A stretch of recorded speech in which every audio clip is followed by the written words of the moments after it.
रोहतास कैमूर की बड़ी खबरें देखिए हमारे साथ कुछ मिनटों में। सत्य विजन न्यूज पर खबरें सीधे आपके शहर गांव द्वार से बिल्कुल एक अलग अंदाज में। समाचार शुरू करने से पहले कल के न्यूज बुलेटिन में पूछेगा सवाल, कौन से प्रखंड में आमजनों से आवेदन लेने के लिए शिकायत पेटी लगाई गई है, जिसका सही जवाब है ऑप्शन नंबर ए कुदरा प्रखंड और सही जवाब दिया है सुनील कुमार वर्मा, अनमोल पुष्कर, सरयू यादव और सूरज प्रकाश ने। आज भी न्यूज के अंत में आज दिखाए गए न्यूज से जुड़ा हुआ एक सवाल होगा, जिसका देना है आपको कमेंट बॉक्स में जवाब। सही जवाब देने वालों का हम अपने अगले न्यूज बुलेटिन में शामिल करेंगे नाम। साथ ही हम अपने गिव अवे प्रोग्राम के माध्यम से उन्हें सम्मान भी करेंगे। तो आइए देखें जिले का मुख्य समाचार। राजस्थान और गुजरात से लौटे 4 प्रवासी मजदूर पाए गए कोरोना के मरीज। पिछले दिनों मरे बुजुर्ग की पत्नी भी पाई गई कोरोना पॉजिटिव। अप्रैल माह के अंतिम सप्ताह में जिले में कोरोना पॉजिटिव की संख्या में तेजी से वृद्धि हुई है। 30 अप्रैल तक कोरोना पॉजिटिव मरीजों की संख्या 52 पहुंच गई।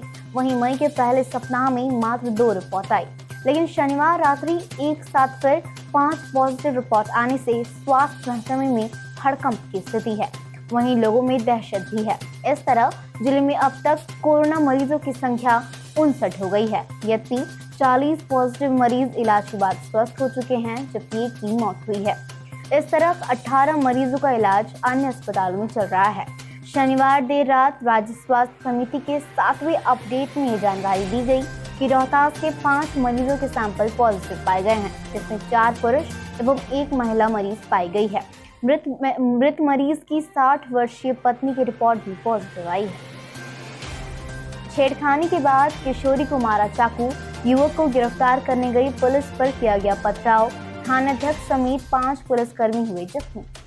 चिनारी थाना क्षेत्र के पेवंदी गांव में शनिवार रात अपनी मां के साथ सो रही एक नाबालिग के साथ पड़ोस के एक युवक ने छेड़खानी की। जब उसका विरोध किया गया तो नाबालिग को चाकू मारकर घायल कर दिया। घटना 2:30 बजे रात की है। युवक कई छतों को फांदकर नाबालिग के घर में पहुंचा था। घटना के बाद घायल नाबालिग को इलाज के लिए पीएचसी चिनारी लाया गया। उसकी मां ने युवक पर नामजद प्राथमिकी दर्ज कराई है। घटना के बाद गांव में तनाव बढ़ गया है। दोनों पक्षों के लोगों को समझाने और आरोपी युवक को गिरफ्तार करने के लिए जब पुलिस वहां पहुंची तो लोग छतों के ऊपर से उन पर पथराव करने लगे। इस पथराव में थानाध्यक्ष समेत 5 पुलिसकर्मी घायल हो गए हैं, लेकिन आरोपी को गिरफ्तार कर लिया गया है। दूसरे राज्यों से आने वाले मजदूर रात में कर रहे यात्रा, नहीं हो रही निगरानी। विक्रमगंज अनुमंडल क्षेत्र में हर रोज रात के अंधेरे में सैकड़ों प्रवासी आ रहे हैं, जिन्हें अलग अलग जिलों में जाना है। लाचार व बेबस इनके पास कहने के लिए कुछ शब्द नहीं है। पीठ पर बैग व लड़खड़ाते पैरों से प्रवासी मजदूर अपनी यात्रा को निरंतर जारी रखे हुए हैं। कोरोना काल में अजब गजब कारनामा भी देखने को मिल रहा है। ऐसा ही वाकया सामने आया है। आंखों में आंसू लिए दिहाड़ी मजदूर 15 दिन पहले दिल्ली से चला अपनी हाजिर पर जाने के लिए चलते चलते थक गया था। विक्रमगंज पहुंचते ही वो बेहोश हो गया। वहीं डॉक्टर दंपति ने उसका इलाज कर उसे खाना खिलाया। उसके बाद एक ट्रक को रोका जो दानापुर जा रहा था और ये वाकया करीब रात 10 बजे का है। 300 से ज्यादा प्रवासी पहुंचे क्वारंटाइन सेंटर। विक्रमगंज नौनहर स्थित क्वारंटाइन सेंटर में एक बच्चे व 2 महिलाओं समेत 38 लोगों को किया गया क्वारंटाइन। विक्रमगंज प्रखंड क्षेत्र में बनाए गए 14 क्वारंटाइन सेंटरों में रविवार को देर शाम तक 300 प्रवासी मजदूर पहुंचे। 2 दिनों के अंदर ये प्रवासी मजदूर अपने प्रदेश लौटे हैं, लेकिन इन्हें घर से जाने से पहले स्क्रीनिंग करने के बाद अलग अलग क्वारंटाइन सेंटरों में भेज दिया गया है। विक्रमगंज प्रखंड के नौनहर स्थित क्वारंटाइन सेंटर में एक बच्चे समेत 2 महिलाओं व 38 लोगों को क्वारंटाइन किया गया है। सभी प्रवासी मजदूरों के खाने पीने व अन्य सुविधाओं की व्यवस्था करने की जिम्मेवारी प्रखंड विकास पदाधिकारी को दी गई है। प्रखंड विकास पदाधिकारी ने बताया कि अभी तक जो प्रवासी मजदूर पहुंचे हैं उन सभी को अलग अलग क्वारंटाइन सेंटरों में क्वारंटाइन किया गया है। क्वारंटाइन सेंटरों पर जाने पर रोक के खिलाफ रालोसपा नेताओं ने दिया धरना। कोरोना महामारी से निपटने में नाकाम राज्य सरकार द्वारा क्वारंटाइन सेंटर पर मीडिया कर्मियों के जाने पर लगे प्रतिबंध के खिलाफ रालोसपा नेताओं ने सोशल डिस्टेंसिंग का पालन करते हुए अपने घर पर ही काली पट्टी बांधकर विरोध जताया और वे धरना पर बैठे।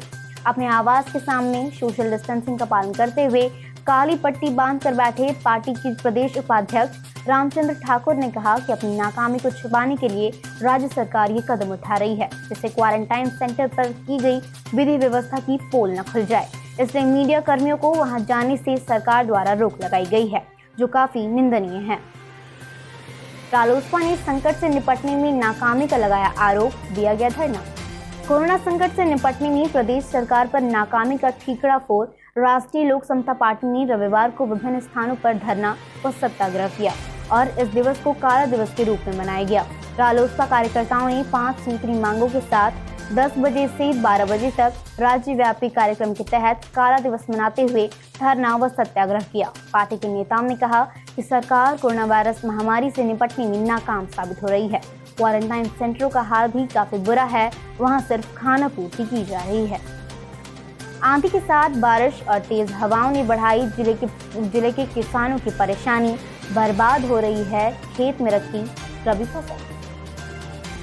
नौहट्टा एवं रोहतास प्रखंड में रविवार को दोपहर आंधी तूफान एवं बारिश के साथ चल रही तेज हवाएं फसलों व आम के फलों को काफी नुकसान पहुंचा रही हैं। किसानों के खेत में लगे रबी फसल व खलिहान में रखे फसलों को काफी नुकसान हुआ है। तेज आंधी तूफान के कारण आम की फसल को व्यापक नुकसान हुआ है। पेड़ में लगे आम के फल अधिकांश जमीन पर गिर गए हैं। आंधी तूफान के कारण गांव में सैकड़ों पेड़ पौधे को क्षति हुई है, वहीं सब्जी की फसल भी काफी प्रभावित हुई है।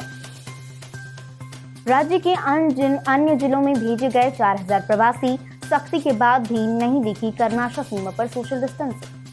यूपी बिहार के कर्नाशा बॉर्डर पर हर दिन की अपेक्षा रविवार को सबसे अधिक तादाद में प्रवासी मजदूर पहुंचे। ऐसी स्थिति में सोशल डिस्टेंसिंग की धज्जियां भी उड़ती दिखी।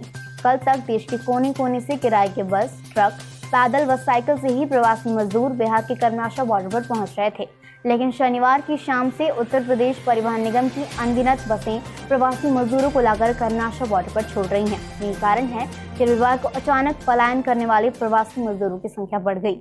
इसकी सूचना पर Kaimur DM doctor Naval Kishore Chaudhary, SP Dilnawaz Ahmad, SDPO Raghunath Singh और वहां प्रतिनियुक्त मजिस्ट्रेट सख्ते में आ गए, लेकिन थोड़ी देर बाद ही सभी प्रवासी मजदूरों को उनके गृह जिला भेजने की प्रक्रिया शुरू हो गई। फिलहाल लेंगे एक छोटे से ब्रेक के उस पार अन्य समाचार। राजनीति के गलियारों तक, जन समस्या से व्यापारों तक, रंगारंग से त्योहारों तक, कस्बों से महानगरों तक, हर खबर पर हमारी नजर सिर्फ टेलीविजन न्यूज पर। देखिए साप्ताहिक विश्लेषण, रोहतास, बिहार, राष्ट्रीय, अंतर्राष्ट्रीय खबर और बहुत कुछ। आ रहा है टेलीविजन न्यूज सासाराम रोहतास से। जल्द मिलेंगे आपसे टेलीविजन न्यूज पर। जी हाँ, जल्द मिलेंगे सिर्फ और सिर्फ टेलीविजन न्यूज पर। ब्रेक के बाद एक बार फिर से स्वागत है आपका सत्यविजन न्यूज में। अकुशल प्रवासी मजदूरों को उनकी योग्यता के हिसाब से मिलेगा काम, बनेगा मनरेगा जॉब कार्ड। बेरोजगार हो चुके प्रवासी मजदूरों को जिले में ही काम मुहैया कराया जाएगा। कोरोना वायरस के संक्रमण को देखते हुए राज्य के बाहर से आने वाले प्रवासी मजदूरों की जांच कराकर 14 दिन तक क्वारंटाइन सेंटर पर रखने के बाद ही उन्हें होम क्वारंटाइन किया जाता है। क्वारंटाइन की अवधि समाप्त होने के बाद जिला प्रशासन बेरोजगार हो चुके मजदूरों को भी रोजगार उपलब्ध करा रही है। उप विकास आयुक्त कृष्ण प्रसाद गुप्ता ने बताया कि अनस्किल्ड प्रवासी मजदूरों को प्रोफाइल के हिसाब से काम दिया जाएगा। मनरेगा योजना के तहत प्रवासी मजदूरों को जॉब कार्ड भी बनाया जा रहा है।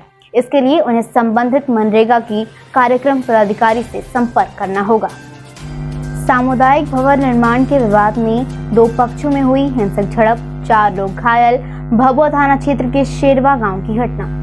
सामुदायिक भवन निर्माण के विवाद में रविवार को 2 पक्षों में शेरवा गांव में लाठी डंडे से जमकर मारपीट हुई। इस घटना में दोनों पक्षों के 4 लोग गंभीर रूप से घायल हो गए। घटना के बाद सभी घायलों को लोगों के सहयोग से इलाज के लिए आनंद फानन में सदर अस्पताल भभुआ लाया गया, जहां इमरजेंसी वार्ड में भर्ती कर सभी घायलों का चिकित्सकों ने उपचार किया। घटना के संबंध में मिली जानकारी के मुताबिक रविवार को भभुआ थाना क्षेत्र के शेरवा गांव में सामुदायिक भवन निर्माण के विवाद में 2 पक्ष उलझ गए। इस दौरान बकझक के बाद मामला मारपीट पर उतर आया। मुंबई, कोलकाता और गोवा से कैमूर आए प्रवासियों समेत 75 लोगों की हुई थर्मल जांच में पुरुषों के अलावा महिलाएं व किशोरियां भी रही शामिल। मुंबई, कोलकाता व गोवा के अलावा यूपी के आगरा, हैदराबाद, दिल्ली समेत विभिन्न शहरों और प्रांतों से आए प्रवासी व स्थानीय समेत कुल 75 लोगों की स्क्रीनिंग रविवार को सदर अस्पताल भभुआ में की गई। दरअसल प्रवासी बीते दिनों दूसरे प्रांतों से आए हैं। यूपी के आगरा के विभिन्न प्रांतों व शहरों से कैमूर लौटे लोगों के अलावा स्थानीय लोगों समेत कुल 75 लोगों की थर्मल स्क्रीनिंग की गई।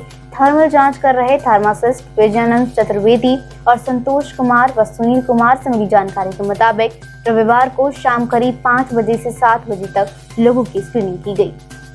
आधार इनेबल्ड पेमेंट सिस्टम से लोग घर बैठे बैंकिंग सुविधाओं का उठा रहे लाभ। डाक विभाग की ओर से आधार इनेबल्ड पेमेंट सिस्टम के जरिए लोगों को बैंकिंग सेवा का लाभ दिया जा रहा है। भारतीय डाक विभाग ने इंडिया पोस्ट पेमेंट बैंक के माध्यम से देश भर में आधार इनेबल्ड पेमेंट सिस्टम लागू किया है।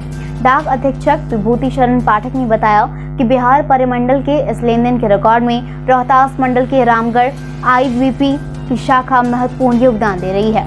भभुआ डाक अनुमंडल के तहत करीब 12.5 लाख रुपए का लेन देन हुआ है।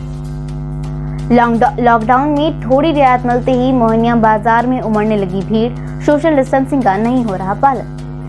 कोरोना महामारी को लेकर लगाए गए लॉकडाउन के बीच सरकार द्वारा लोगों को उनकी जरूरत के सामान की पूर्ति के लिए कुछ छूट दी गई है, जिसका लोग गलत इस्तेमाल कर रहे हैं। लॉकडाउन का लोग पालन करना भूलते जा रहे हैं। मोहनिया की बाजारों में लोगों की भीड़ उमड़ने लगी है, जबकि लॉकडाउन में छूट कुछ शर्तों के साथ दी गई हैं, जिसमें सोशल डिस्टेंसिंग का विशेष ध्यान रखने की हिदायत दी गई है, मगर लोग पूरी तरह से सोशल डिस्टेंसिंग की धज्जियां उड़ाते हुए नजर आ रहे हैं। रामगढ़ प्रखंड के 2 क्वारंटाइन सेंटर में रखे जाएंगे अन्य दूसरे राज्यों से आए 157 प्रवासी। लॉकडाउन की वजह से दूसरे राज्यों से आने वाले 157 लोगों को 2 अलग-अलग क्वारंटाइन सेंटरों में क्वारंटाइन किया गया है। क्वारंटाइन किए गए लोगों पर प्रशासन की कड़ी नजर रखी जा रही है। मेडिकल टीम के साथ साथ अन्य कर्मी भी तैनात हैं। बता दें कि प्रखंड में प्रशासन के द्वारा 5 क्वारंटाइन सेंटर बनाए गए हैं, जिसमें दूसरे प्रदेशों से आने वाले कामगारों व अन्य लोगों को 14 दिनों तक मेडिकल टीम व प्रशासन की देखरेख में रखा जाएगा। जन औषधि सुगम ऐप देगी दवाओं की जानकारी। बक्सर जिले में कुल 4 जन औषधि केंद्र हैं क्रियाशील। महिला केंद्र 40 तरह की सस्ती दवाएं होंगी उपलब्ध। प्रधानमंत्री भारतीय जन औषधि परियोजना के तहत अब गरीब परिवारों को जन औषधि केंद्रों के माध्यम से सस्ते दामों पर जरूरी दवाओं की उपलब्धता कराई गई है। अब महिला केंद्र 40 तरह की दवाएं भी काफी सस्ते दामों में राज्य के जन औषधि केंद्र पर मिलेंगी। इन केंद्रों के विषय में पूरी जानकारी केंद्र सरकार की वेबसाइट janaushadhi.gov.in से प्राप्त की जा सकती है। साथ ही Android phone user Google Play Store से जन औषधि सुगम ऐप डाउनलोड कर सकते हैं। इस ऐप के माध्यम से उपलब्ध दवाओं की स्थिति के साथ साथ नजदीकी जन औषधि केंद्र की भी सुगमता से जानकारी मिल सकती है। फिलहाल आज के समाचार बुलेटिन के साथ इतना ही। आपका दिन मंगलमय हो। अपना और अपने परिवार का ख्याल रखिए। घर में सुरक्षित रहिए। कोरोना महामारी से बचकर रहिए। 3 से 6 फीट की दूरी बनाकर रहिए। हम फिर मिलेंगे आपसे अपने अगले बुलेटिन में। हमारे प्रयास आपको कैसा लगा? अगर हमारी कोशिश आपको पसंद आए तो हमारी वीडियो को लाइक करें, अपने दोस्तों के साथ शेयर करें। अगर आप हमारे चैनल पर नए हैं तो चैनल को सब्सक्राइब करें। और आज के समाचार में सबसे अच्छी खबर आपको कौन सी लगी हमें कमेंट बॉक्स में बताएं। और अब आज का सवाल आज के समाचार में से ही है। हमारे सवाल का आप कमेंट बॉक्स में जवाब दीजिए। अगर आपका जवाब सही हुआ तो अपने अगले न्यूज बुलेटिन में आपका नाम शामिल करेंगे। साथ ही हम अपने गिव अवे प्रोग्राम के माध्यम से आपको सम्मानित भी करेंगे। तो आज का सवाल है, रामगढ़ प्रखंड में प्रशासन के द्वारा कितने क्वारंटाइन सेंटर बनाए गए हैं? Option number A 2, option number B 5। अपना जवाब हमें कमेंट बॉक्स में बताएं। हमारा हौसला बढ़ाएं। नमस्कार, आदाब, सत श्री अकाल।